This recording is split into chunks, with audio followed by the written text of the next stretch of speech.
Imagine this. You wake up one morning in the 1500s, and the world map looks very different. A single empire stretches across 3 continents, from the deserts of Arabia to the mountains of Eastern Europe, and even across the Mediterranean Sea.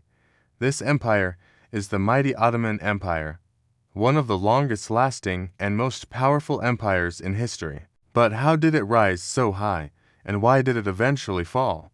That's exactly what we're going to explore today. So stick around, because the story of the Ottomans is full of battles, palaces, clever rulers, and yes, some surprising twists you may not expect.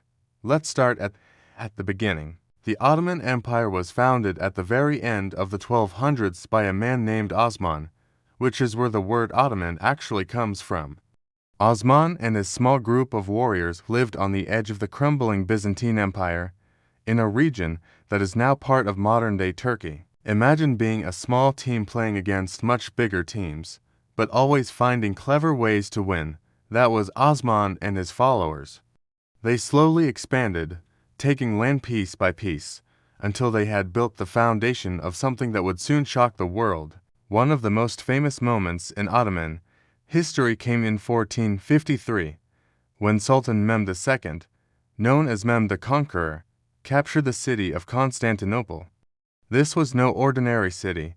It was the capital of the Byzantine Empire and had survived countless attacks for more than 1,000 years. But the Ottomans brought giant cannons, some of the biggest the world had ever seen, and after weeks of siege, they broke through the massive walls.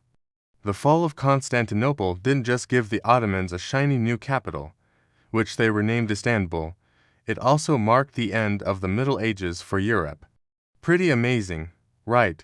From there, the Ottoman Empire grew like wildfire. At its height, it controlled huge parts of Europe, Asia, and Africa. Just think about it. One empire ruled places that are now Greece, Egypt, Iraq, Hungary, Israel, Turkey, and even parts of Arabia and North Africa.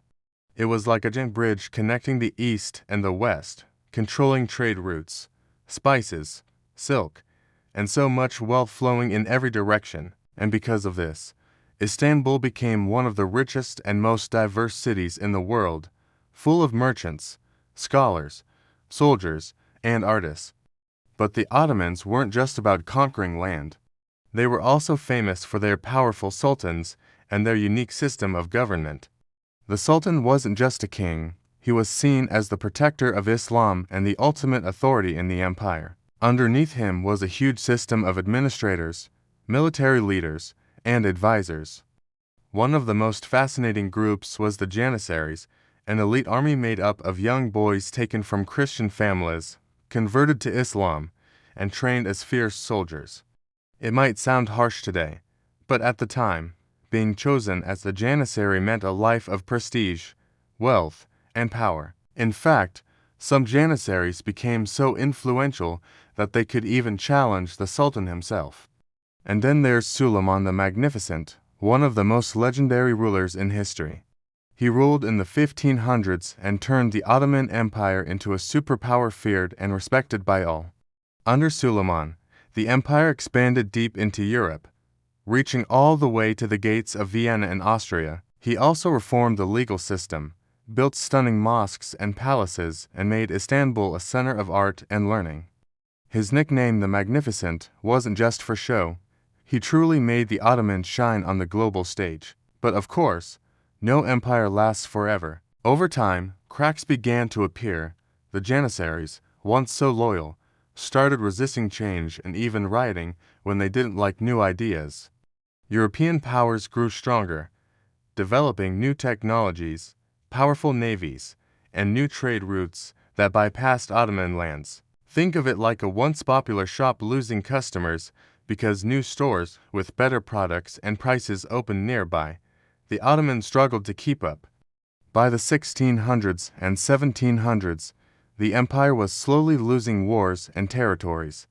Russia, Austria, and other rising European powers started pushing the Ottomans back. Meanwhile, corruption and power struggles weakened the government from within. The empire was still large, but it wasn't the unstoppable force it once had been.